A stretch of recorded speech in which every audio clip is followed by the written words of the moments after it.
je vais donner la parole donc à Christian Hoffman et Gérard Pommier. C'est pas la peine de vous faire connaître nos invités, je suppose que tout le monde les connaît. Non?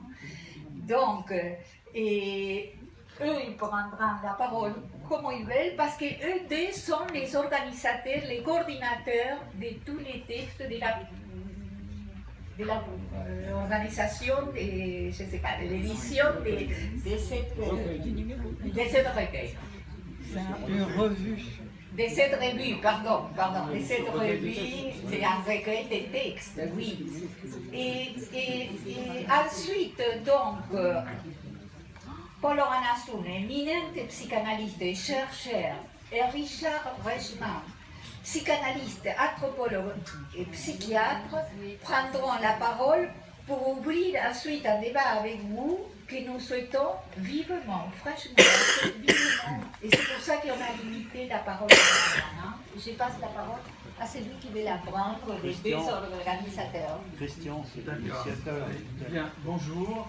Merci Griselda pour l'organisation de cette soirée autour de cette revue, de ce numéro de cette revue. Je dois dire que je suis assez content de la publication dans Clinique Lacanienne de ces articles sur pourquoi la guerre aujourd'hui. Et je voudrais juste dire au préalable qu'après les attentats du 13 novembre, il se trouve que nous avons eu à Paris Diderot des étudiantes durement touchées, mortes pour l'une, l'autre durement touchée par ces attentats, et nous avons eu à nous occuper aussi de ces victimes.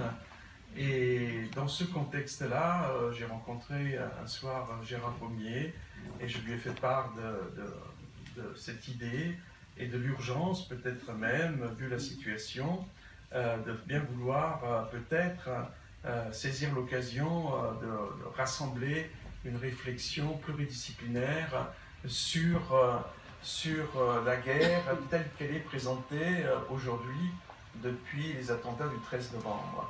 Et Gérard a tout de suite saisi la balle au bond, si je puis dire, et nous avons co-organisé ce numéro en ayant le souci d'avoir des contributions de collègues de sciences politiques, spécialistes de la guerre, philosophes de la guerre, je ne savais même pas que ça existait, des philosophes de la guerre, des spécialistes, et puis des... Richard Reichmann, qui s'occupe du bac. Je dis philosophe, il est anthropologue. Ah, oui, d'accord. Ça viendra après. Mais anthropologue, psychiatre et psychanalyste, ça fait philosophe.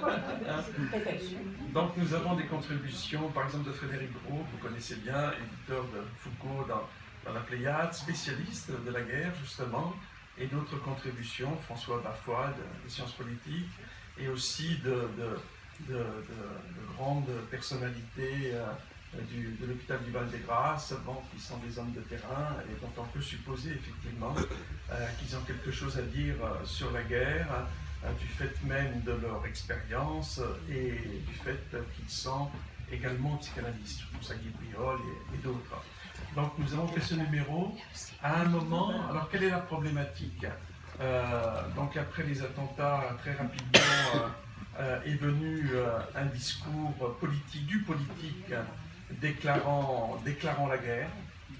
Donc cette guerre a été, comme vous le savez, officialisée par le président de la République, et à partir de ce moment-là s'ouvrait effectivement tout un débat lié à beaucoup de perplexités souvent sur la pertinence de cette déclaration de la guerre, et puis sur ce que c'est ou que serait cette guerre si on lui accorde un crédit quelconque.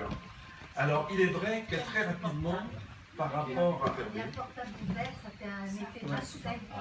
très rapidement par rapport à cette question, quelqu'un comme Frédéric Gros m'a expliqué que de toute façon, la guerre, quand on vous la déclare, vous êtes en guerre. Vous n'avez même pas de quoi choisir. Et l'évidence par rapport...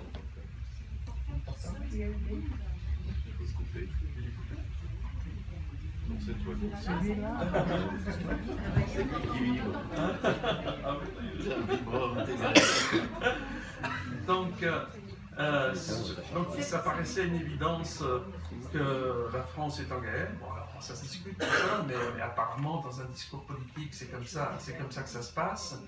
Alors se pose ensuite la question de ce que c'est que cette guerre, et c'est vrai que là il y a toute une série de confusions tout à fait légitimes aujourd'hui, qui apportent bon nombre d'incompréhensions dans notre milieu analytique et ailleurs, du fait même que c'est une drôle de guerre, on pourrait dire. Si on parle de guerre, en tout cas, ce n'est pas une guerre habituelle, et donc nous ne pouvons pas ajuster un discours a priori par rapport à ce qui se passe, à cet état de violence actuel, même si on l'inscrit dans un discours sur la guerre. Du fait même, comme Frédéric Gros l'explique dans son ouvrage, enfin dans son article, mais aussi dans un ouvrage qu'il a fait antérieurement, une guerre, en tout cas nous ne pouvons pas dire que nous sommes dans une situation de guerre classique, comme ça l'était encore de l'époque de Freud, lorsqu'il a écrit ce fameux texte en réponse à Einstein, « Pourquoi la guerre ?» Pourquoi nous ne sommes plus dans une guerre classique? Parce qu'une guerre classique, quoi que ça puisse nous étonner, et ceci depuis les Grecs, j'ai écrit une partie de mon article là-dessus, depuis les Grecs, une guerre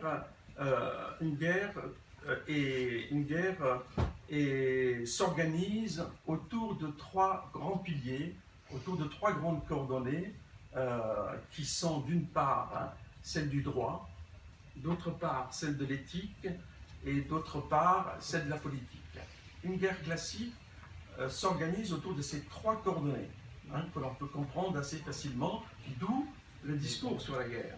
Par exemple, j'ai montré à partir d'un très beau texte, très fort, de Vidal Naquet sur la guerre, sur le discours de la guerre tel qu'il apparaît dans l'Iliade d'Homère, où il montre que le guerrier grec, Achille notamment, pouvait mener des batailles les plus cruelles dans la journée, mais en même temps, dans sa cruauté de guerrier, il respectait les lois de la parole. À savoir que les lois de la parole qui organisaient la guerre stipulaient qu'à la tombée de la nuit, la bataille s'arrête et on passe à autre chose, on occupe la nuit à l'érotisme et autre chose. Et le guerrier, malgré sa cruauté, respectait ces lois de la parole. Ça n'empêche pas, comme le dit Vidal Naquet aussi, que malgré ce respect de la parole, il y a eu des transgressions, notamment avec Ulysse. Ulysse, alors la transgression, ça veut dire quoi? C'est très intéressant, ça. Déjà chez les Grecs, la transgression de ces lois de la parole telles qu'elles sont dictées en temps de guerre même, par l'éthique, le droit et le politique, la transgression, c'est justement l'extermination. Et on sait bien qu'Ulysse a exterminé ses rivaux. Et franchir la limite de l'extermination de l'ennemi est quelque chose qui est une transgression, on pourrait dire, des lois de la guerre classique. Donc on voit déjà que ce qui fait la limite à une guerre classique, c'est l'extermination de l'ennemi. Et tel qu'on l'a déjà dans le discours de la guerre, tel qu'il est inauguré chez Homère. Donc à partir de là, effectivement, il faut bien se rendre compte que même si nous disons que nous sommes dans une situation de guerre, cette guerre ne respecte aucune des trois coordonnées. Il n'y a pas de politique, il n'y a pas de droit, il n'y a pas d'éthique. Par contre, il y a justement ce qui fait la polarité centrale de cet état de violence absolue, qui est l'extermination. C'est-à-dire, l'objectif de cet état de violence, c'est l'extermination de l'autre. Donc, on est dans une situation de guerre qui n'a rien des coordonnées classiques d'une guerre et qui est une situation tout à fait nouvelle. Que nous avons, et les philosophes, justement, spécialistes de ces questions sur la guerre, nous disent qu'il nous faut aujourd'hui repenser ce que sont ces états de violence dans notre monde contemporain par rapport à l'idée même de la guerre.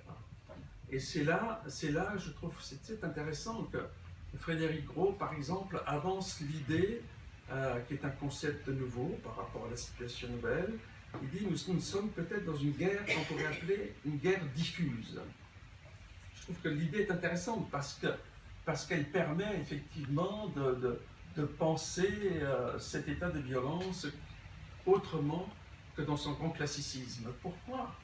Parce que nous voyons bien, et c'était l'idée de ce numéro sur Pourquoi la guerre, nous voyons bien que ce que Freud actionne comme solution éventuelle pour éviter la guerre, c'est d'une part le droit et d'autre part la culture, avec Eros. Mais nous sommes aujourd'hui dans une situation où on ne peut pas activer le droit parce qu'il n'existe même pas. Quand il n'y a pas de discours qui accompagne la guerre, comme tu l'as dit, il n'y a pas lieu d'actionner le droit parce qu'il n'existe pas dans cette situation. Donc on ne peut pas se référer au droit. Donc une des solutions de Freud tombe.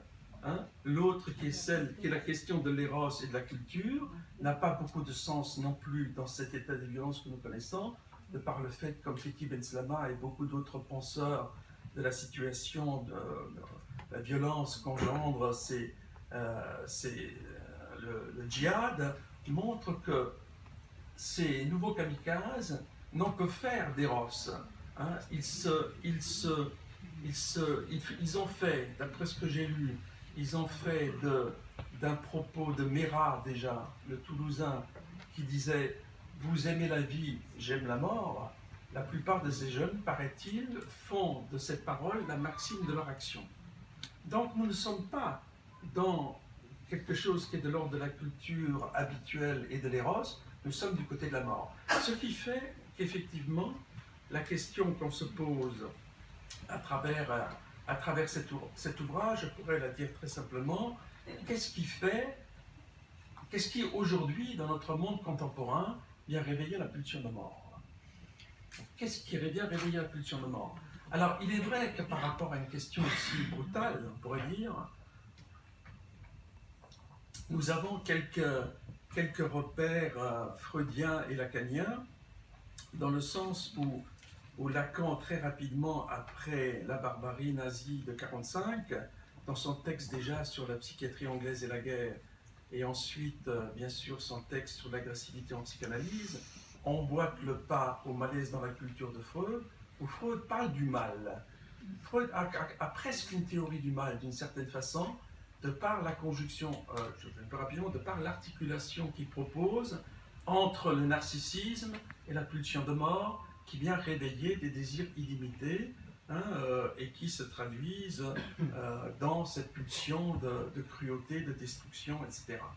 Donc il y a bien chez Freud déjà une articulation entre la pulsion de mort et le narcissisme. Mais on ne sait pas lequel des deux vient réveiller l'autre, d'une certaine façon. Et on oublie parfois même que dans le mythe de Narcisse, il y a la mort d'emblée, quoi. Dès que l'image apparaît, il y a la mort. Alors Lacan permet de préciser un peu cette idée, notamment dans le texte sur l'agressivité en psychanalyse, où il montre que ce qu'il appelle, depuis le stade du miroir, la passion de l'image, il montre que cette passion, ou la passion narcissique, comme il le dit, la passion narcissique est réveillée et va certainement trouver une ampleur dans les décennies à venir. À l'époque où il parle, il y avait une vision anticipatrice de l'avenir.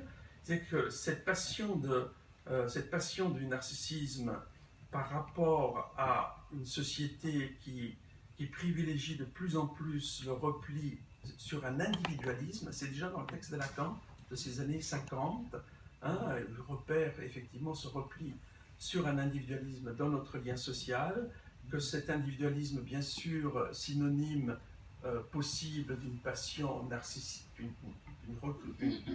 une importance supplémentaire à cette passion narcissique, va d'une certaine façon générer, comme dans le stade du miroir, l'agressivité et la pulsion de mort. Donc on a là vraiment, je vais terminer, on a là vraiment, effectivement, ce qu'on pourrait appeler un espèce de petit paradigme lacanien et freudien qui nous permet peut-être effectivement d'appréhender cette question de ces états de violence extrêmes aujourd'hui. Enfin, en tout cas, les articles de cette revue, de ce numéro, portent sur ces questions et sur bien d'autres, comme vous allez l'entendre. Merci. Oui, oui, oui. Bon, je vais passer la parole à Gérard Pommier, mais quand même, il y a beaucoup de choses qui sont mises à discussion de tout ce que vous venez d'entendre. Et la première que je ferai, quand il dit qu'il n'y a pas une politique derrière tous ces éléments. Il y a une politique, il y a des politiques très graves. Donc, voilà, une des questions que après j'aimerais que tu développes. Et Gérard, s'il te plaît. Oui, je vais peut-être pas être aussi long que Christian parce que en réalité, l'écriture de... Ça marche pas? Ça marche? Ça marche? Ça marche pas? Tiens.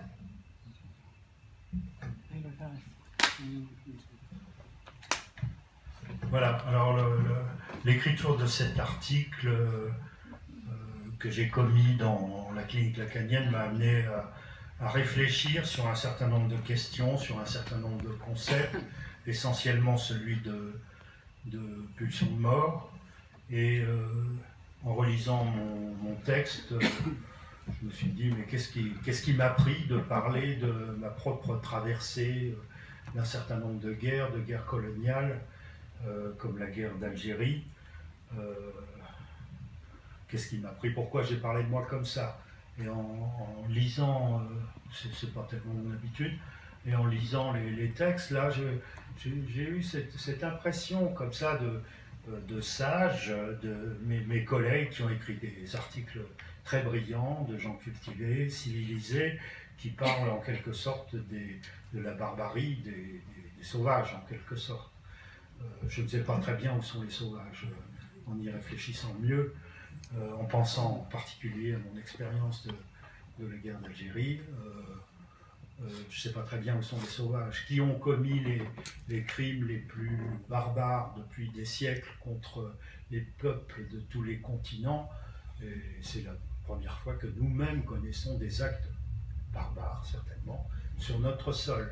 Mais, je veux dire, est-ce que nous pouvons parler comme des sages qui s'expriment à propos d'un problème qu'il faudrait comprendre intellectuellement, alors que nous y sommes mêlés intimement avec notre propre barbarie civilisée à coups d'avion qui détruisent des régimes, après tout, laïques, où il n'y avait pas de guerre civile, comme en Libye, comme en Irak, comme en Syrie, encore actuellement. Où sont les barbares? Je ne sais pas si nous pouvons parler, si nous nous rendons compte que nous, les plus cultivés, avons été les plus barbares, jusqu'à aujourd'hui. Et qu'aujourd'hui, peut-être, nous comprenons ce que c'est que les massacres de masse d'innocents, comme nous en avons perpétrés dans tous les continents. Donc, je n'ai pas voulu prendre ce ton, qui d'ailleurs est utile en termes d'anthropologie psychanalytique. L'article de Fethi Ben-Slama, par exemple, ou celui de Hassoun sont vraiment irremplaçables pour comprendre l'articulation de la violence intime, de l'adolescence, dans l'article de Fethi Ben-Slama, et puis la politique, directement la politique, comment la politique s'empare de ces questionnements pour arriver au drame que nous avons connu. Voilà. Alors, donc j'en étais là de mes réflexions, et donc j'ai pas voulu prendre ce ton, et j'ai parlé de mon propre rapport à la pulsion de mort, d'essayer de comprendre ce que c'était que la pulsion de mort à travers les rêves de mes patients, et les miens d'ailleurs, c'est-à-dire par exemple une présentation assez courante de la pulsion de mort comme délestage du corps, le corps qui vole, avoir l'impression de voler, de flotter, c'est une présentation de la pulsion de mort, ou bien avoir l'idée d'avoir commis un crime, que le corps d'un alter ego, d'un frère, soit enterré quelque part, qu'il va être trouvé et que nous allons être accusés, c'est-à-dire quelque chose qui va mettre en évidence notre culpabilité par rapport à une pulsion de mort intime qui, au fond, nous concerne nous-mêmes en premier chef. Voilà. Donc j'ai préféré prendre ce ton, et ça m'a fait déboucher sur des réflexions tout à fait nouvelles sur la pulsion de mort, qui ne sont pas terminées d'ailleurs. Ce sont des interrogations que je me pose, parce que le bâti freudien de la pulsion de mort, c'est comme le fait souvent Freud, c'est d'abord un espèce de bricolage qui va en s'épaississant, qui va en s'organisant, et il suffit d'avoir nommé la pulsion de mort pour qu'on voit tout de suite son immense extension, bien que la façon dont Freud l'a rationalisé d'abord s'avère aujourd'hui, avec le recul, fausse sur ses prémices. Pourquoi fausse sur ses prémices? C'est que Freud, pour tout son développement, s'est appuyé sur des recherches de certains de ses confrères, sur le nirvana, sur le retour à l'inanimé, des choses de cet ordre, qui concerneraient l'organique en général, qui concernerait l'organisme en général, c'est-à-dire une pulsion de mort qui serait simplement Thanatos luttant contre Eros et qui concernerait le vivant en général. Est-ce que c'est bien ça la pulsion de mort? C'est une question que je me suis posée à un moment donné en me disant que, après tout, les animaux ne connaissent pas la pulsion de mort. Ils ne se suicident pas. Ils n'ont aucun rapport à la pulsion de mort. Ça n'est pas du tout un retour à l'organique. Et j'ai commencé à mesurer que seul l'être parlant est affecté par la pulsion de mort. C'est donc seulement le rapport à la parole qui donne cette violence à la pulsion de mort. C'est l'avènement de la parole qui porte en elle la pulsion de mort. Donc, le recours de dire en étant très intelligent, en réfléchissant bien au problème, on va cerner où se trouve la difficulté et vaincre la pulsion de mort. Non. La pulsion de mort est dans la parole elle-même. Elle naît de la naissance de la parole. Ça n'est pas, je dirais, la logique, le signifiant qui va permettre une intellection de la violence. Je pense, donc je suis, a dit le capitaine Descartes, qui était un ancien militaire, il ne faut quand même pas l'oublier. Ça veut dire quoi? Ça veut dire que celui qui pense est, à écrire dans tous les sens du terme, c'est-à-dire qu'il supprime son interlocuteur, en quelque sorte comme si sa pensée était à elle seule porteuse de son être, au détriment de celui à qui en réalité il s'adresse, parce que la pensée toujours s'adresse. Il y a une violence qui est intrinsèque à la pensée, intrinsèque à la parole. Donc seul le par-l'être est affecté par la pulsion de mort, et c'est, je dirais, à partir d'une genèse de la parole elle-même qu'on comprend le fonctionnement de cette pulsion de mort dans la parole, la façon dont elle agresse constamment l'interlocuteur en érigeant le discours du maître, le discours du capitaine, et que c'est à partir de ce discours qu'une guerre s'instaure entre les frères. Au nom de quoi? Au nom des mythes et des religions qui justifient le maître dans son action. Donc on peut dire que ça n'est pas en disant que l'un des frères qui s'oppose aux frères est le barbare, le sauvage, celui qui commet des crimes, alors que l'autre serait civilisé, que l'on gagne en quoi que ce soit. Le point où l'on gagne, c'est le point où l'on voit sur quoi s'appuie le discours du maître, c'est-à-dire le mythe religieux, et que c'est sur cette dimension verticale qu'il y a lieu d'être, je dirais, intransigeant. C'est une intransigeance de l'athéisme, en quelque sorte, qui peut faire reculer la barbarie entre frères, qui en elle-même ne permet pas de décider lequel des deux frères est un barbare. Je ne vais pas aller plus loin, c'est une réflexion en cours. Voilà.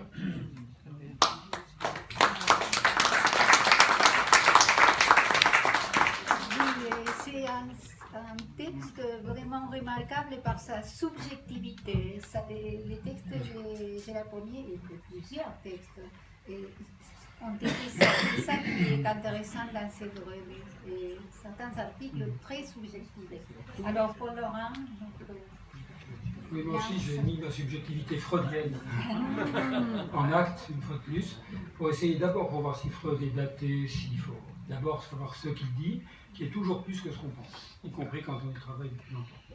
Donc, ce que j'ai essayé de faire, c'était pas la première fois, hein, mais à cette triste occasion, bon, un traité freudien de la guerre. Il y a chez Freud une doctrine de la guerre, une Kriegslehre, hein, dont je voudrais rappeler juste, avec le temps imparti, les attendus de la problématisation freudienne de la guerre, parce qu'il s'agit bien sûr de savoir qu'est-ce que la psychanalyse a à dire en propre sur le fait guerrier, parce qu'il y a bien d'autres discours, effectivement. Hein. Donc, d'abord, un point absolument essentiel, mais ça a déjà été dit, je vais dire de façon radicale encore, c'est pas un problème psychologique de la guerre, pour Freud. En aucun cas. C'est un problème rigoureusement politique. C'est-à-dire que Freud, qui ne cite pas souvent Clausewitz, c'est vrai, c'est pas son terrain, pense bien que la guerre, c'est la politique, par d'autres moyens. Voilà. Donc il est tout à fait dans une problématique, non pas du vague archaïque, hein, général, mais vraiment de l'histoire et du politique. Donc la guerre est un réel.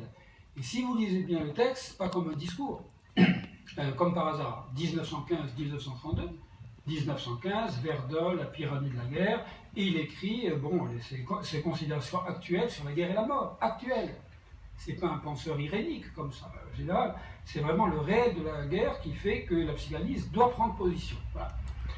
Il parle à la petite association de Leibniz, hein, voilà. Mais ensuite, en 1932, dans l'entre-deux-guerres, c'est juste avant l'arrivée d'Hitler au pouvoir, c'est évidemment la correspondance avec Einstein dans le cadre de l'Institut de coopération intellectuelle de la Société des Nations. Voilà. Donc Freud est un penseur de la conjoncture. Ne disons pas que c'est un penseur général, que nous, on aurait la conjoncture. Voilà. Alors, qu'est-ce qu'il dit justement? C'est que la guerre, c'est ce qui éclate. Voilà. Il y a un certain Boutou, la polémologue, un peu oublié, qui a écrit un texte qui s'appelle « 8000 traités de paix ». Voilà. C'est-à-dire que la guerre, effectivement, est ce qui est entre les traités de paix, qui revient, c'est un effet de retour. Voilà. La guerre, c'est quelque chose qui se passe dehors. Et c'est ça qui intéresse Freud. Il essaie de comprendre ce point. Si vous relisez la correspondance avec Einstein, il dit que c'est lui, Einstein, le psychologue. Et qu'est-ce qu'il fait? Un cours de géopolitique. Voilà. Il fait de la science politique. Freud a un ennemi qui est l'idéalisme en politique. L'idéalisme en politique, c'est vraiment l'enfer pavé de bonnes intentions. Il a une tête de turc, comme vous savez peut-être, qui est Wilson, mais enfin, on en voit quelques héritiers, ceux qui font de la politique du symbole, voyez, au lieu de faire des politiques d'actes. Ça se paye très cher. Voilà. Donc la position de Freud est là. Je ne dis pas qu'il est bismarckien avec la réelle politique, mais c'est à penser ça et à discuter. Le réalisme, j'appelle le réalisme en politique, ceux qui veulent la paix, ceux qui négligent l'autre, ceux qui ne voient pas que c'est l'ennemi qui me désigne, hein, ce sont des sujets qui finissent par produire quoi? Le pire. Bien sûr, avec tout un contexte politique qui a été évoqué, hein, aucun acteur n'est innocent, mais il y a une logique du processus. Voilà. Donc le monde, comme disait Simone de Beauvoir, n'est pas une bergerie fraternelle, et ceux qui le posent comme ça sont producteurs de la situation d'agressivité. Voilà. C'est la position de Freud. Voilà. Et donc, en ce sens, ne nous précipitons pas pour faire une psychologie ou même une métapsychologie de la guerre. Hein, d'abord comprendre que c'est un fait, et c'est un fait de déliaison qui atteint le lien social et qui fait que, attention, on va voir que la guerre, ça peut aussi lier. Regardez les anciens combattants. Bon, ils se souviennent du pire, comme si quelque chose justement du pire était apparu dans ce chaos. Voilà. C'est le premier point de la position freudienne. Le second point, ce que j'oserais appeler la doctrine de la guerre freudienne. Deuxième point, c'est l'épreuve de la mort. C'est quand même un mot qu'il faut placer là. Freud déclenche une magnifique méditation psychanalytique sur la mort, qui vaut Bossuet, enfin, je veux dire, le sermon sur la mort, sauf que lui ne fait pas de sermon, il essaie de comprendre comment ça fonctionne.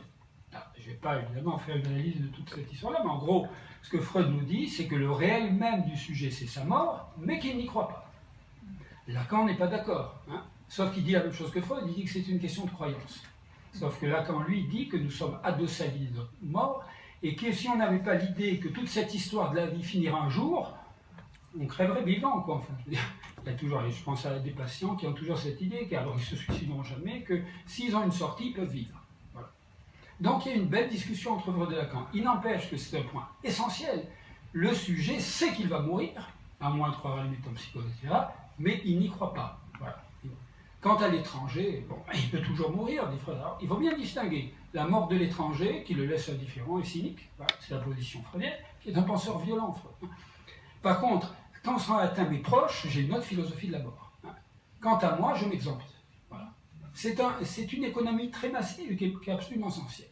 Alors, la guerre, ça change conjoncturellement cette histoire-là. Parce que, alors c'est très complexe. Je peux continuer à ne pas croire à la mort de l'ennemi dans les tranchées, hein, mais il n'empêche que, voilà, je m'aperçois qu'on meurt vraiment. Il fallait donc la guerre pour ça. Bon. Donc la guerre est une leçon. C'est le retour du réel de la mort dans le collectif. Voilà. C'est la position de Freud. Freud était une sorte d'anarchiste. On disait incroyable de faire de Freud un anarchiste. Ben oui.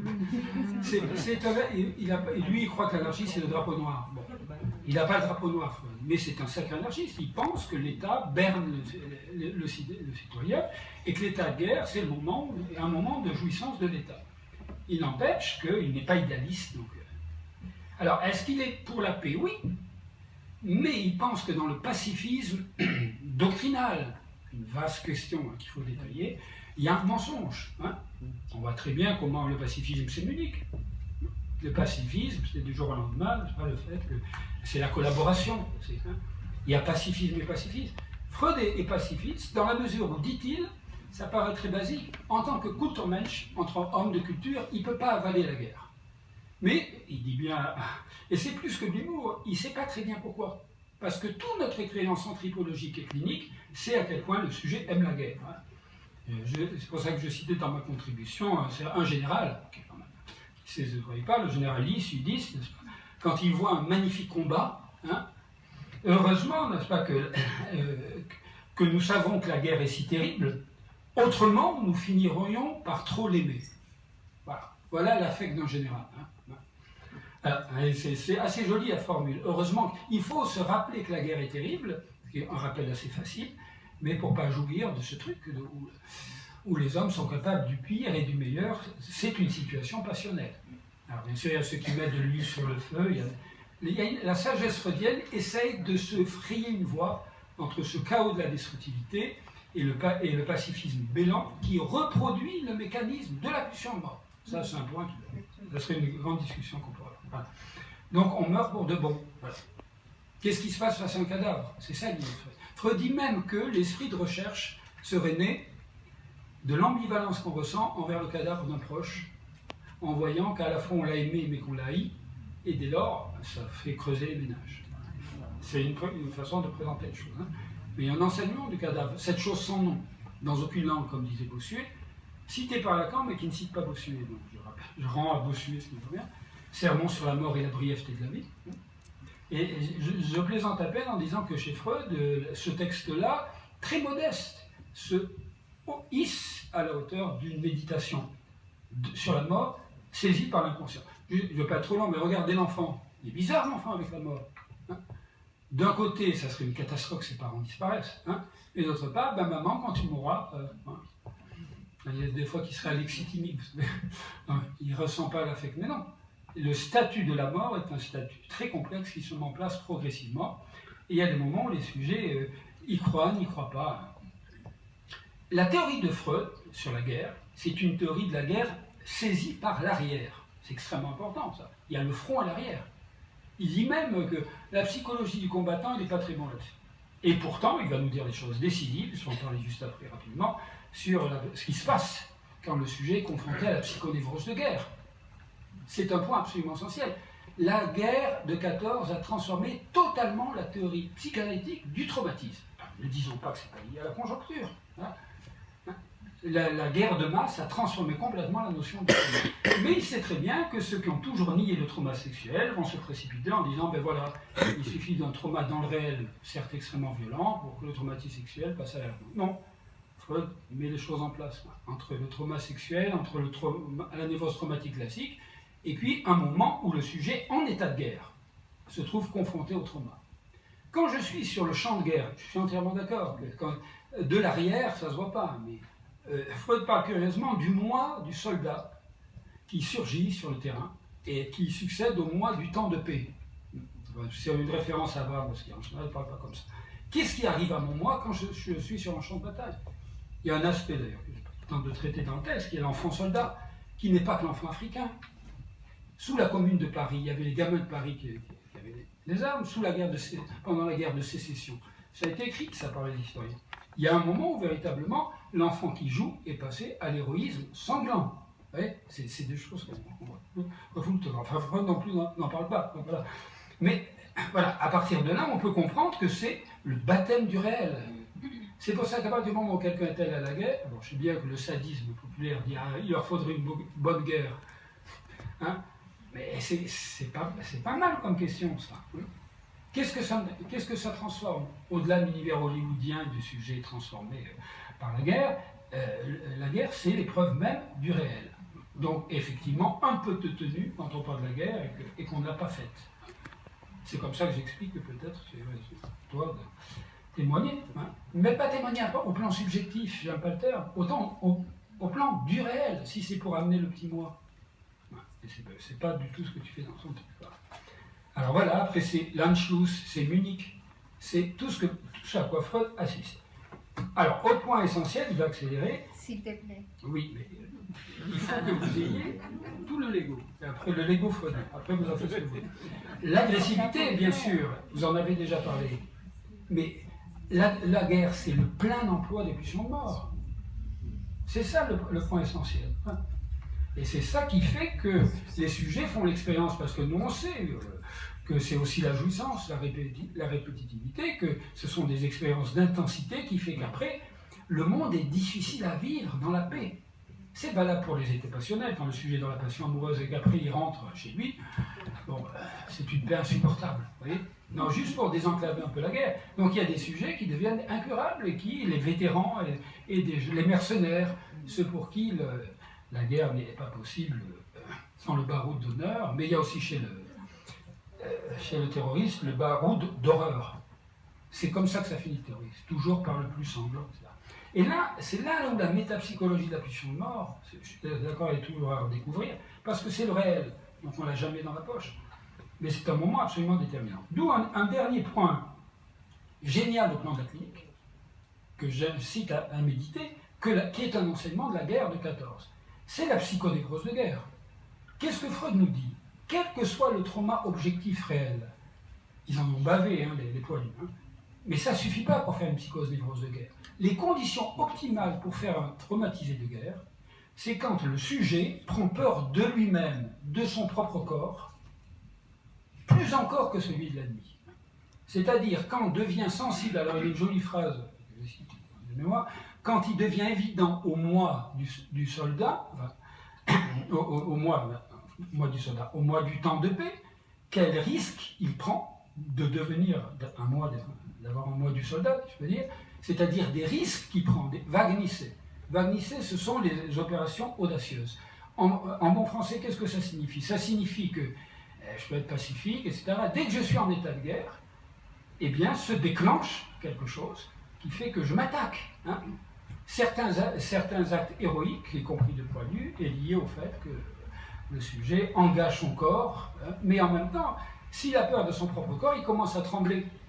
C'est pas seulement face aux obus, dont je ne méconnais pas la nocivité mécanique, hein, etc. Enfin, j'ai beaucoup travaillé sur Verdun, et croyez-moi, c'est absolument effrayant, mécaniquement. 8 heures de bombardement le premier jour, je demande comment les sujets pouvaient être intacts.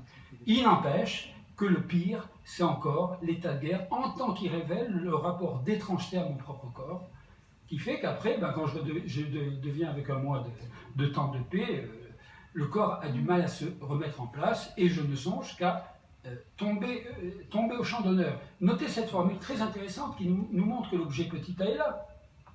C'est pas la mort habituelle, civile, quand on est écrasé, voilà, un accident de la circulation. Un vrai soldat ne meurt pas, il tombe au champ d'honneur qui vient féconder de son sang. Voilà. Franco appelait ça les caïdos, les tombés. Voilà. Et évidemment, toute l'idéologie est là. Mais regardez à quel point il y a cette idée de la belle mort. Voilà. Alors bien sûr, il y a la mort sale, il y a tout ça. Voilà. Donc, résultat, bon, très, très rapidement, je peux conclure là. Toute cette question des tranchées, ça renvoie à cette question de la peur de soi. Et c'est pour ça qu'il y a chez Freud cette idée d'un enseignement de la guerre. Il dit bien que les sujets qui n'ont pas fait la guerre, mais dans leur vie, s'ils excluent la mort des comptes de la vie. Les comptes, c'est à Berechnung, c'est de la facture. Il faudrait savoir ce que ça veut dire, mais c'est tout simplement nous tous. En tant qu'on se dit qu'on a le temps, on va prendre une décision, oui mais, etc. Si vous excluez la mort des comptes de la vie, Lacan dirait vous cédez sur vos désirs.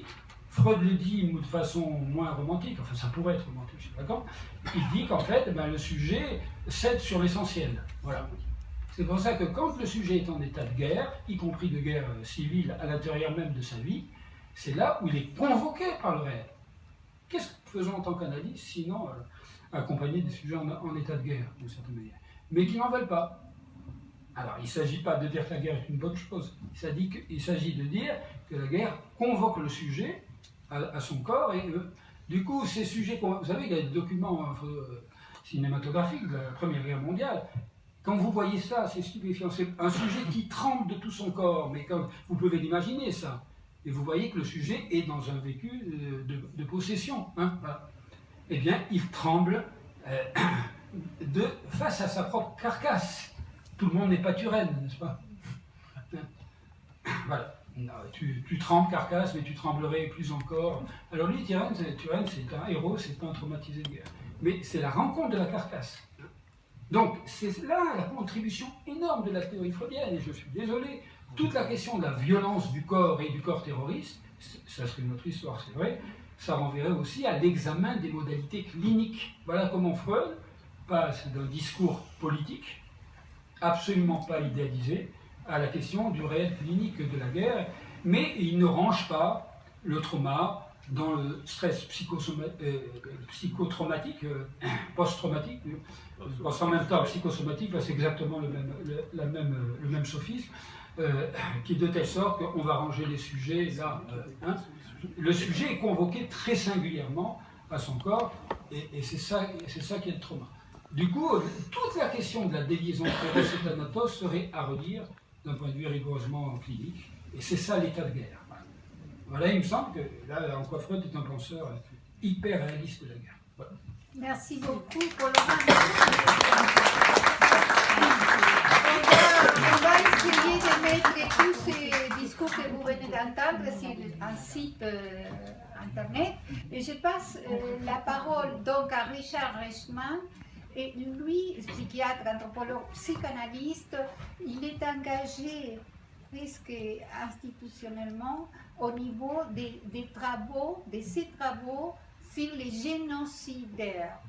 C'est très particulier, je l'ai entendu, il n'a pas participé dans cette revue, mais vraiment il est d'invité d'honneur ici. Je lui donne la parole, comme ça je lui donne plus de temps à parler.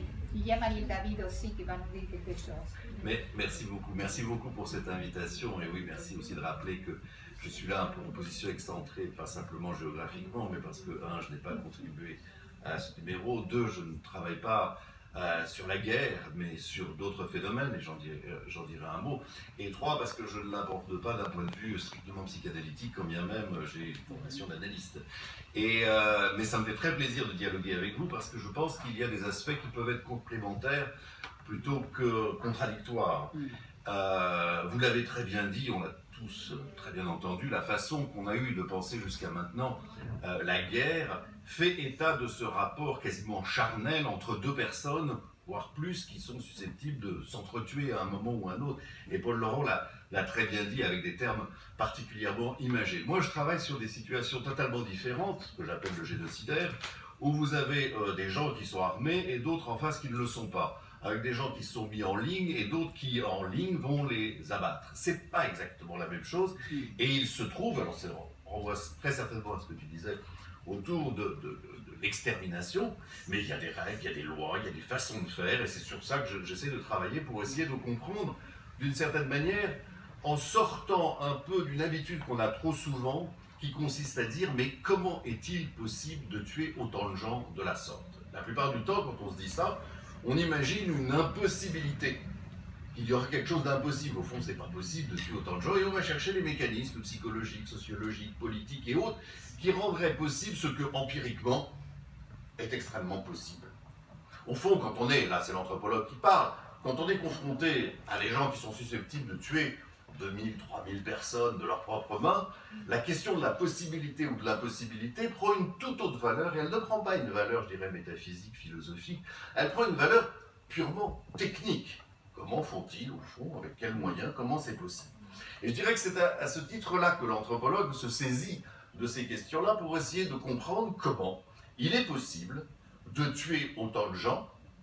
Qu'est-ce que ressentent ceux qui tuent, bien sûr, mais quelle place ça prend? Alors pour le saisir, il faut partir d'une posture qui est presque inverse de celle qui a été développée jusqu'à maintenant, inverse au sens complémentaire bien évidemment, c'est-à-dire que jusqu'à présent on a tendance à penser les crimes de masse à partir des intentions, à partir des politiques qui ont été imaginées et à partir des actes qui ont été produits. Moi, en tant qu'anthropologue, je pars de l'inverse. Je pars des techniques, comment c'est fait au quotidien, comment les gens font leur travail, puisqu'il s'agit d'un travail, et on va voir comment eux-mêmes le revendiquent comme un travail, en essayant d'éluder un point tout à fait essentiel, qui pourtant est celui qui nous tient aujourd'hui, celui de l'acte de tuer. Pourquoi je l'élude? Pour une raison toute simple. C'est que si vous écoutez les discours de ces hommes et de ces femmes qui tuent au quotidien, et si on regardait un petit peu les documentaires qui ont pu être faits, les interviews qui ont été produits sur ces personnes, et on leur dit au fond, qu'est-ce que vous avez ressenti? Et là, bon, pas grand-chose, quoi.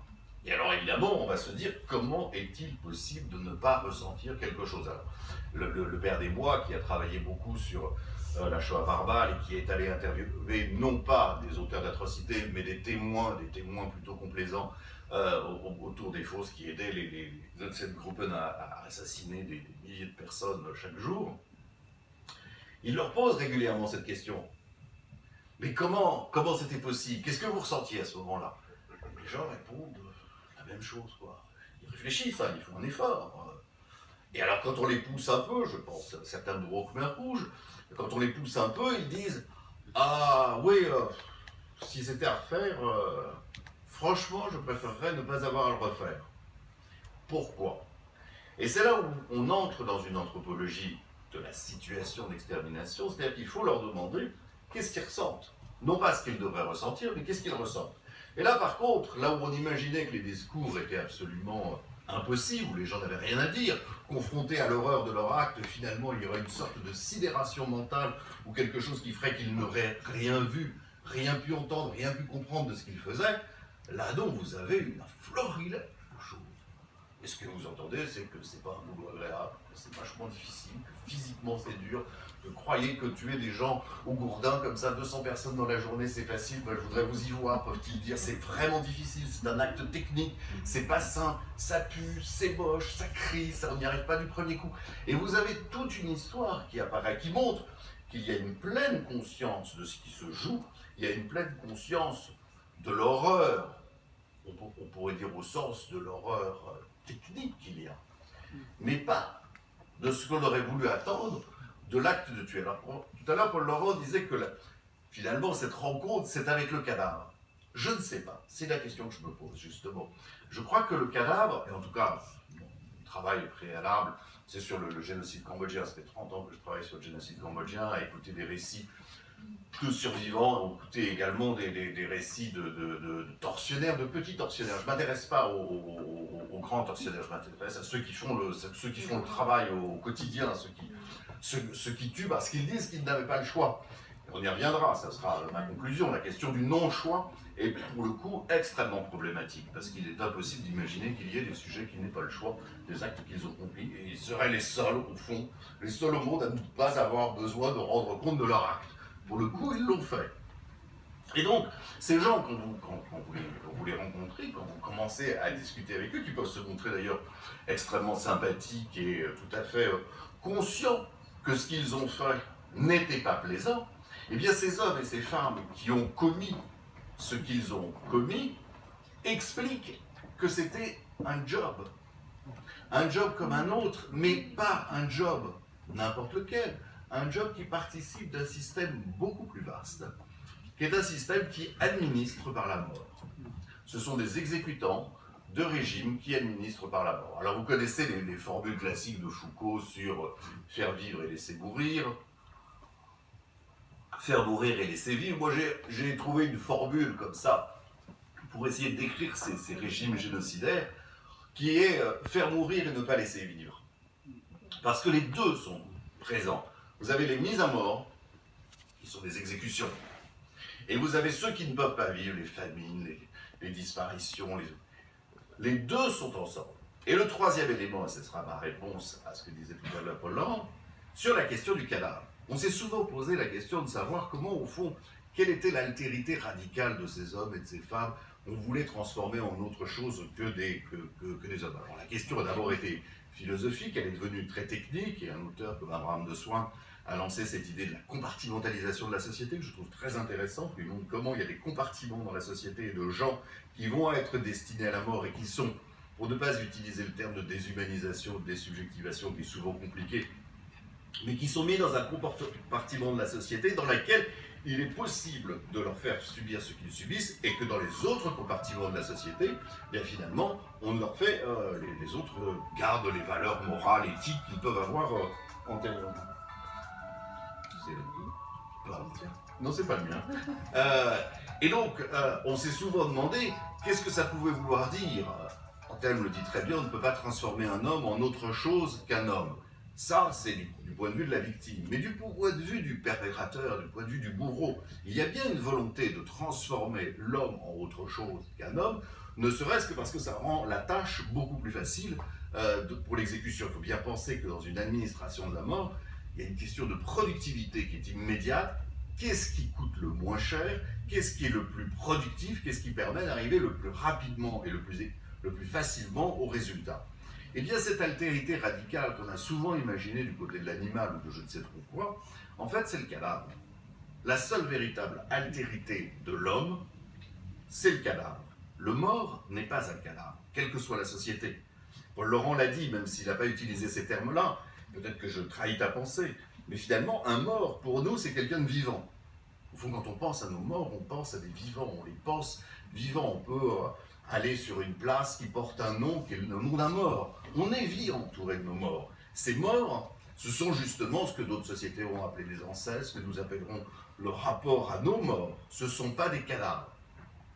Dans les régimes génocidaires, la mort, c'est un cadavre, rien d'autre. Et c'est pour ça que les cadavres n'ont pas droit à des rituels funéraires.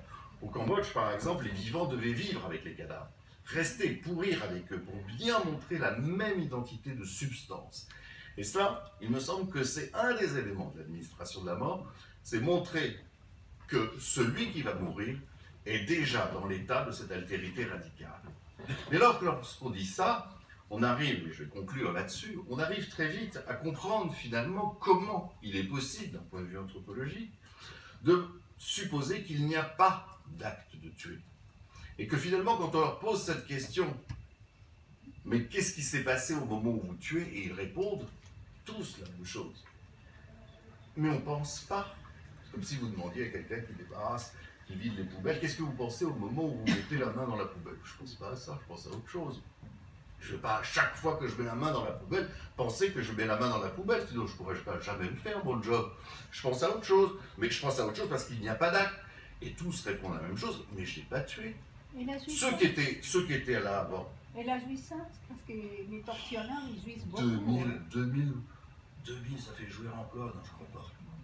Si c'était possible, si finalement on imaginait ça, alors je crois que vraiment il faut les écouter, à part certains salauds, mais il y a des salauds, il y a des pervers, il y a des obsessionnels, il y a des délirants, il y a des hystériques, il y a toutes les configurations possibles. Dès lors qu'il y a toutes les configurations possibles, aucune ne va être prédictive. Ça ne veut pas dire qu'on ne pourra pas avoir un regard rétrospectif comme la psychanalyse nous permet de l'avoir. Généralement, la psychanalyse est d'autant plus puissante qu'elle entend un discours et le ramène à ses antécédents. Dans ses capacités prédictives, j'ouvre le débat. J'ai moins confiance dans la capacité prédictive de la psychanalyse sur les mouvements individuels. En revanche, en rétrospectif et dans l'après-coup, je crois qu'il n'y en a pas beaucoup qui puissent rivaliser avec sa pertinence. Et là, dans ce contexte-là, vous rencontrez qu'il y a des gens de tout fonctionnement psychique. Ce qui veut donc bien dire que la responsabilité individuelle et politique est clairement posée. Certes, dans un régime qui administre la mort, certes, avec une obéissance, mais avec une habitude. À un moment, les gens ont fait le choix. Et je dirais qu'il est un peu dommage que les sciences sociales, la psychanalyse également, les sciences politiques, aient largement contribué depuis des années à disculper un peu ces hommes et ces femmes qui sont des tortionnaires au quotidien. À les disculper en disant finalement ils n'avaient pas le choix. Les vrais responsables, ce sont les ordonnateurs, ce sont les chefs. Non, les vrais responsables, et la psychanalyse nous l'apprend, ce sont ceux qui font l'acte aussi. Ils sont responsables de leur acte. Alors qu'on veuille les disculper pour des raisons politiques, c'est une chose. Qu'on ne puisse pas poursuivre tous les bourreaux, c'est certain. Mais qu'on puisse les exonérer, comme certains le sont encore aujourd'hui, il me semble que c'est tout à fait problématique. Alors pourquoi je parle du génocidaire, et je conclurai là-dessus, c'est que bien sûr ça donne des clés aussi pour comprendre ce qui se passe en ce moment. Les types qu'on a vus le 13 novembre à Paris, ce sont des génocidaires. Ils utilisent exactement la même technique de mise à mort. Des civils, des armés, qu'ils ne connaissent pas, qu'ils abattent à la chaîne. Le fait qu'ils se mettent à mort eux-mêmes, est-ce que c'est une différence majeure? Je laisse la question ouverte, j'en suis pas convaincu. Je ne suis pas convaincu. Mais ça ressemble étrangement à ce que c'était capable de faire un certain nombre de bourreaux Khmer Rouge, ce qu'ont été capables de faire des bourreaux Hutus, ce que sont capables de faire encore des génocidaires actuels, et ce qui se passe aujourd'hui en Syrie, en Irak, dans des villes comme Mossoul, qui sont aux mains de l'État islamique. En ayant travaillé pendant toutes ces années avec les Cambodgiens, vous imaginez bien que il y en a moins, maintenant c'est des Syriens, des Irakiens que je reçois, et les récits que j'entends sont exactement les mêmes que ceux que j'ai entendus à l'époque des Khmer Rouges. La même technique de mise à mort, la même technique d'administration par la mort. Et ça, il me semble que c'est radicalement différent de ce qu'on avait l'habitude de voir, ce que tu disais sur l'extermination, et qu'en même temps, ça ne manque pas de logique. Alors, interroger les catégories analytiques, je pense que c'est vraiment très important. Mais imaginez que la pulsion de mort, ou la perversion, ou la jouissance sont systématiquement là, c'est perdre de vue le fait que c'est horriblement banal. Je suis désolée, ça y est. Excusez-moi. Et que c'est aussi cette banalité qu'il faut pouvoir interroger d'un point de vue analytique. Voilà, je vous remercie de votre attention. Oh, excusez-moi.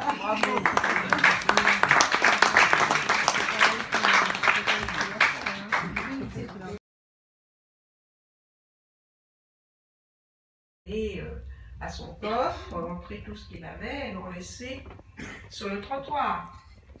C'est-à-dire que bon, il y a une espèce de rabat incroyable, de force inouïe. De force inouïe, on ne peut même pas penser. Je pense qu'on ne peut pas penser le nazisme. Il y a la guerre de 14, pourquoi cette blessure du peuple allemand a mené à cette chose absolument inouïe chez un peuple qui quand même était relativement civilisé autant qu'un autre. Enfin bon, il y a quelque chose d'impensable. De toute façon, on ne saura jamais comment on ne saura jamais. Si, puisque toi tu travailles sur cette chose-là. On peut dire que. Il travaille quand même. Oui, non mais on peut dire que disons qu'il y a de la répétition. C'est ça qui est inouï. Hein, il y a de la répétition, donc on travaille sur cette répétition. Chaque fois c'est inouï. Bon, enfin, c'est ça qui me semble. Alors voilà, bon, la guerre. Alors maintenant il y a quelque chose de tout à fait nouveau. Tu disais par exemple que... attends, comment est-ce que tu as exprimé ça, Christian? Tu disais, il n'y a pas de droit, il n'y a plus de droit. Enfin, le droit de la guerre, c'était énorme. Enfin, les gens ont quand même énormément travaillé sur les droits, le droit international, tout ça. Et puis là, on arrive à un moment où, malgré tout ça, bon, ben, y a un club de jeunes qui a réussi à être dans le non-droit absolu et à retrouver quelque chose quand même de très particulier, parce qu'ils sont sûrs de mourir avec, quoi. Ils sont sûrs de mourir avec. Donc c'est encore un nouveau, quelque chose d'impensable.